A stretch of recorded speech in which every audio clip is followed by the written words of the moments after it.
Сәлем достар, қалдарыңыз қалай? Бүгін біз белок алмасуын талқылайтын боламыз. Белоктар тақырыбының екінші бөлімі. Енді жалпы белоктар не үшін керек? Бізде белоктарды амин қышқылдары түзеді.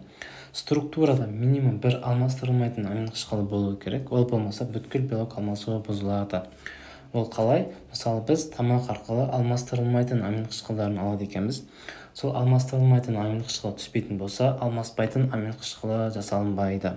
Солай бізде бүткіл белок алмасуы бұзылады екен. Енді белоктар өз кезегінде фермент, гем, гормон, бұлшықет тағы басқа түзеді. Енді кахексия болғанда ғана белоктан энергия жасалынады, глюкоза, май, потом барып белок. Кахексия дегеніміз вообще тамақтың жоқтығынан арықтап кету. Например, Африкада өмір сүретін балалар, Құдай басқа салмасын, бірақ өте қиын жағдай оларда. Яғни оларда тамақ ішпесе де қарындары үлкейіп кетеді. Неге? Қазір талдаймыз. Қараңыздар, біз күнделікті глюкозаны, яғни көмірсудан энергия аламыз. Ол біздің күнделікті бензиніміз.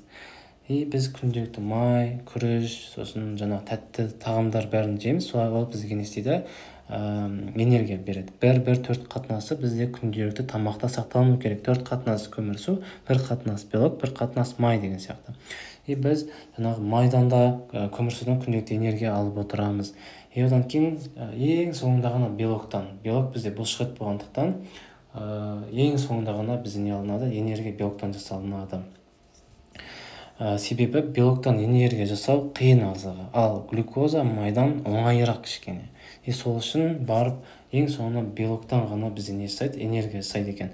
Енді Африкадағы балалар көп тамақ ішпейді. 2-3 айлап тамақ ішпегендіктен оларда уже ағзасында глюкоза, бауырдағы гликоген қоры бітеді. Жалпы іштегі бүкіл ағзадағы май қоры бітеді. Одан кейін барып белок қалады ғой. Сол бұлшықеттердің бәрі энергия жұмсалып кетеді. Одан кейін шекті ұстап тұратын бұлшықеттердің бәрі желініп жоқ болып кетеді. Сол кезде шектердің бәрі томпиып алдыға шығып кетеді. Сол үшін олардың бәрі іштерінде үлкен болып тұрады. Сол кахексия жағдайынан болады екен. Енді жалпы белок қайдан түседі? Бізде белок тамақ арқылы түседі. Оның ішінде алмастырылмайтын амин қышқылдары, например, ет, жұмыртқа, гречка, неше түрлі жаңғақтар, өсімдіктер, бұл түсінікті деп ойлаймын. Енді ағзаның өзі жасайды. Көмірсудан глюконеогенез, липонеогенез, протеиногенез деген ұғымдар бар. Протеонеогенез, яғни көмірсудан энергия жасап алынады. Күріштен деген сияқты, крахмалдан өзі бауыр жасап алады екен. Липонеогенез май арқылы амин қышқылдарын жасап алады. Ал сосын протеиногенез ол бізде амин қышқылдарының өзінен өзі жасап алынады екен. Енді жалпы бұлардың бәрі негізін компенсациямен ғана жүреді. Одан кейін бұл процестерді бітеп өткені бұл негізі көмірсудан қалыпты түрде амин қышқылы бөлінбеу керек, жасалынбау керек. Тек белоктан сырттан түскен кезде ғана. Ал бұл кезде тамақ ішпей қалған кезде бөлінеді бұлар көмірсудан, майдан деген сияқты. Енді жалпы қандағы деңгейі 60-80 грамм литр. Бұл дегеніміз биохимиялық анализде ең бірінші тұратын көрсеткіш. Осы арқылы біз жоғарылау немесе төмендеу арқылы не істей аламыз? Жалпы ауруларды анықтай аламыз. Соңында биохимия анализін талдаймыз. Курс соңында сол кезде сіздерге бәрі түсінікті болады достар.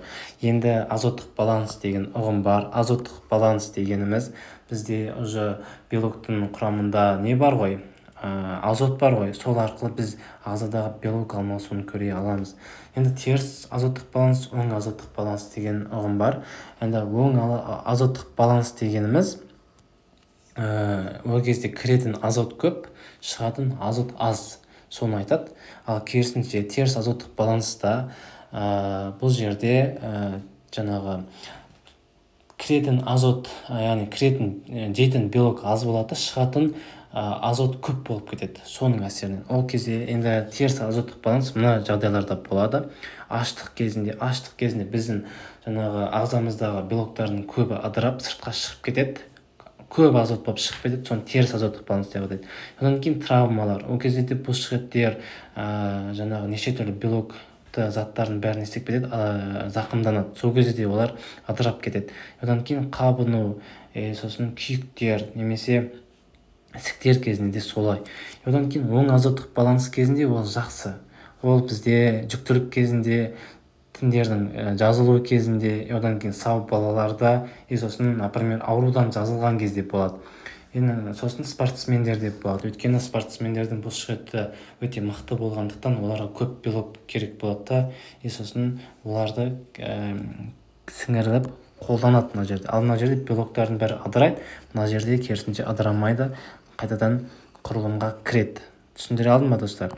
Енді міне ағзаға шыққан азот деңгейі белок ағзада тұрып қалса өсу тәуір болу деген мағынаны білдіреді. Ал бала дұрыс өсіп жатыр деген сөз. Ағзадан көп шығып кетсе, теріс азоттық баланс, қартаю, лихорадка, сосын жұқпалы аурулар, инфекциялық аурулар кезінде осындай теріс азоттық баланс болып кетеді екен. Қартаю кезінде, түсінікті, яғни кәрі адамдарда белоктардың бәрі ыдырап бастайды. Енді ағзада игерілуі. Жалпы енді ас қорыту жүйесінде біз бір талдап кетейік. Ас қорыту жүйесінде біз ауыз қуысынан басталады, өңеш, сілекей бездері, одан кейін өңеш, асқазан, 12 ішек, ұйқы безі, бауыр, өт жолы, одан кейін ішектер, жаңағы 12 ел ішек, одан кейін аш ішек, мықын ішегі, одан кейін мынау бізде тоқ ішек деп аталынады. Енді ағзада былай игеріледі. Ауызда шайнау арқылы механикалық жолда бізде не істейді? Ыдырайды бәрі. Сол кезде асқазанға келіп түседі. Жұтқыншақ, сілекей бездері бәрі қатысады өңешке.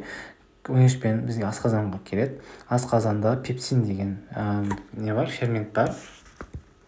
Сол фермент уже белоктарды ыдыратып бастайды екен. Одан кейін ыдыраған белок 12 ерішекке түседі. 12 ерішекте бүткіл тамақтың түрі қорытылады. Енді 12 ерішекте бізде былай ұйқы безі, одан кейін өт, 12 ерішекке несін құяды? Өзегі бар.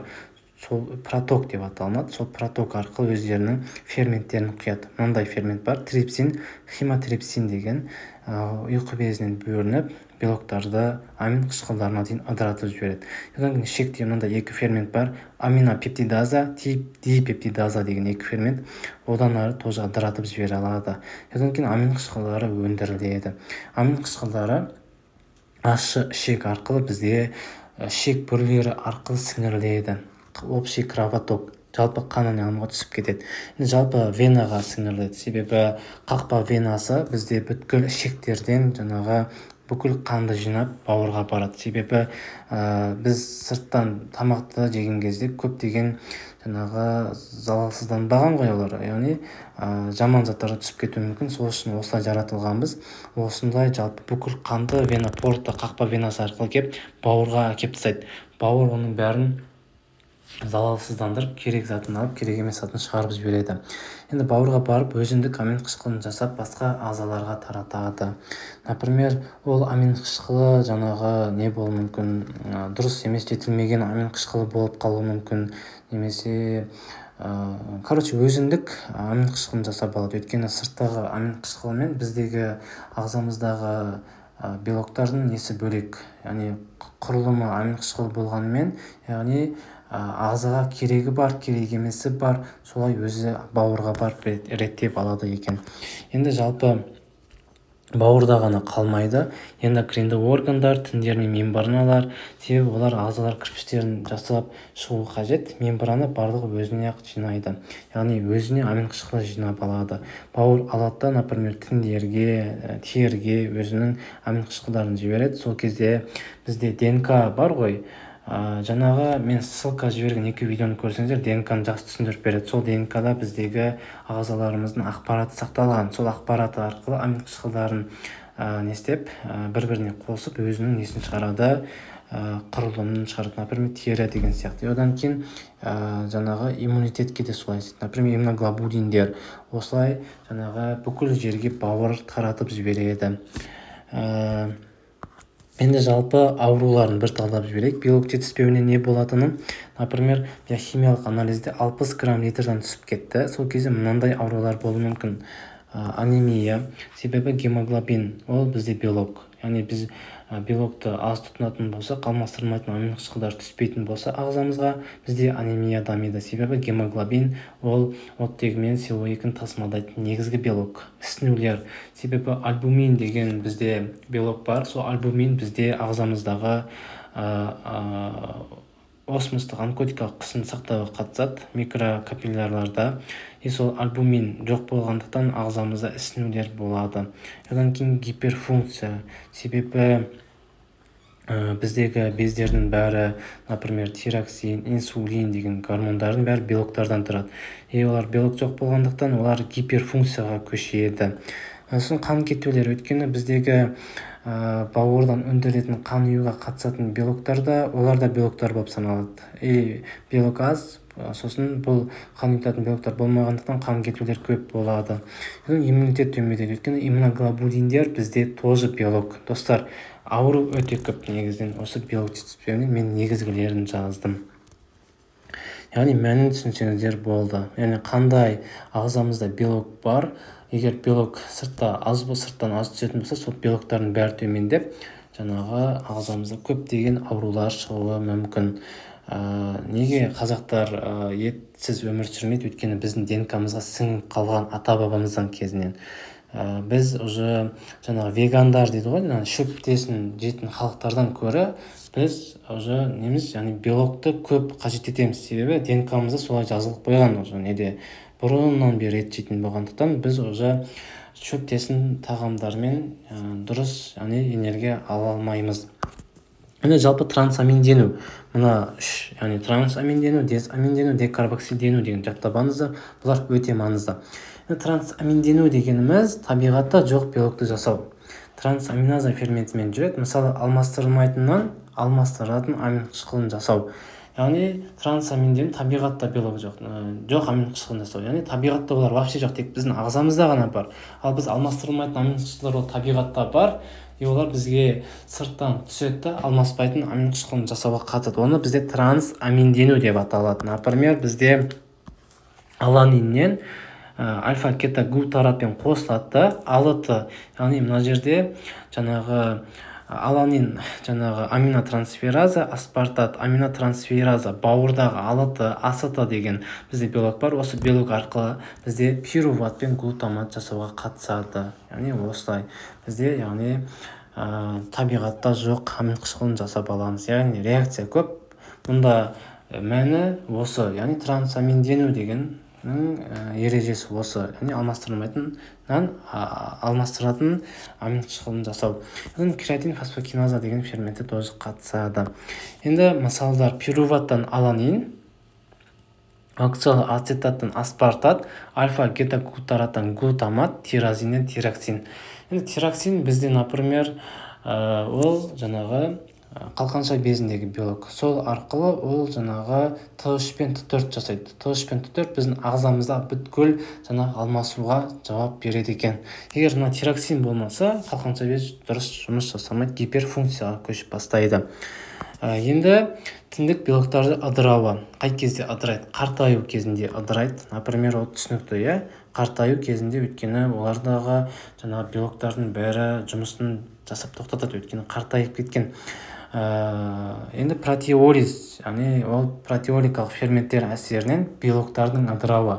Может, ол белгілі бір ауру болуы мүмкін. Мысалы, панкреатит деген ауруды алып қарасақ та, жаңағы хемотрипсин, трипсин ферментінің бәрі қанға шығып кетсе, біздің белоктардың бәрін ыдыратып жіберуі мүмкін.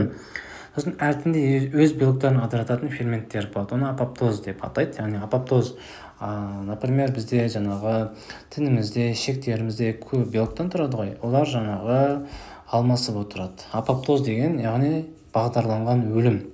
Например, қайызғақты алатын болсақ, апоптоз деп. Шашымыз бізден істеп отырды, жаңарып отырды, өсіп, тырнағымызда жаңарып өсіп отырды. Оны апоптоз деп атайды. Солай өз белоктарын ыдыратып жіберіп, апоптоз арқылы жаңағы сырттан аминқышқылы түсіп, басқа жаңа белок жасап алады.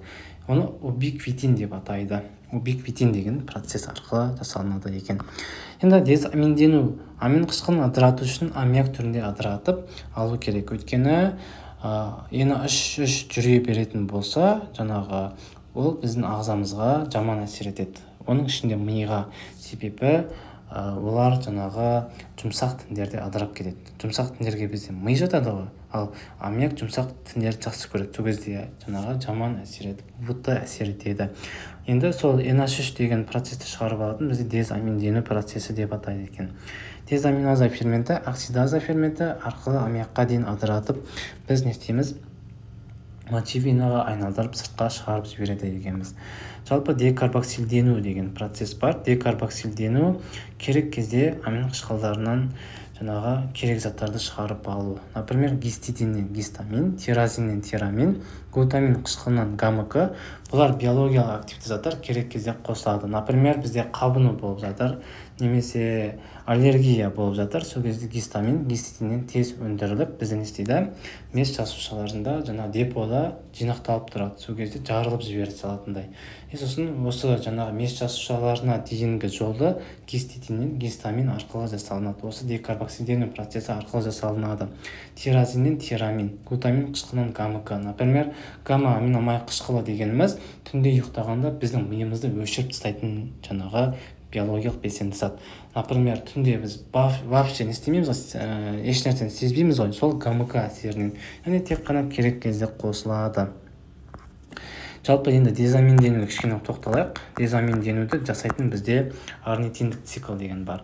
Орнитиндік циклға бізге 6 фермент қатысады. Жалпы бұл мочевина, яғни жаңағы NH3-ті уытты емес түрге айналдырып алу. NH3 әйтпесе өте уытты, орталық жүйке жүйесіне жаман әсер етеді. Жаңағы дезаминдену арқылы NH3 шықты. Жаңағы біздегі ферменттер бар, дезаминаза, оксидаза ферменттері арқылы бізге адырап кетті. NH3 жаңағы карбамсил фосфатқа жаңағы ең бірінші бізде CO2-ге қосады, көмір қышқыл газына қосады. Оның қосынды бізде карбамойл фосфат деп аталады. Одан кейін цитрулинге айналады. Цитрулин, одан кейін аргинин цукцинат дегенге айналады. Яғни бұл жерде АТФ қатысады, байқап тұрсаңыздар. Аргинин, цукцинаттан кейін аргинин, міне аргинин, одан кейін бізде мочевина шығып кетеді. Су қосылады, мочевинаға айналып, бізге зәр арқылы шығып кетеді. Биохимиялық анализде мочевина деген көрсеткіш бар. Ол да осы орнитиндік циклдің жағдайын көрсетіп береді. Бауыр мен бүйрек жағдайын көрсетіп бере алатын негізгі көрсеткіш. Енді мына жерде аргинин шықпай жаңағы мочевинаға айналмай қалса, ол қайтадан орнитинге айналып келеді. Орнитин қайтадан цитрулинге айналып, бұл процесс жүре береді. Бұл уже бауырда болатын ең мықты процесс. Вот осы достар, негізгі белоктардың осы үшеуін жаттап алыңыздар. Декарбоксилдену, дезаминдену, одан кейін бізде трансаминдену деген процесстер бар. Жалпы белоктар тақырыбы аяқталды. Енді келесі тақырыпта біз ферменттер биохимиясын талқылайтын боламыз. Назарларыңызға рахмет. Одан кейін конспектіні міндетті түрде жіберіңіздер достар. Прямой эфирге дейін жібереміз.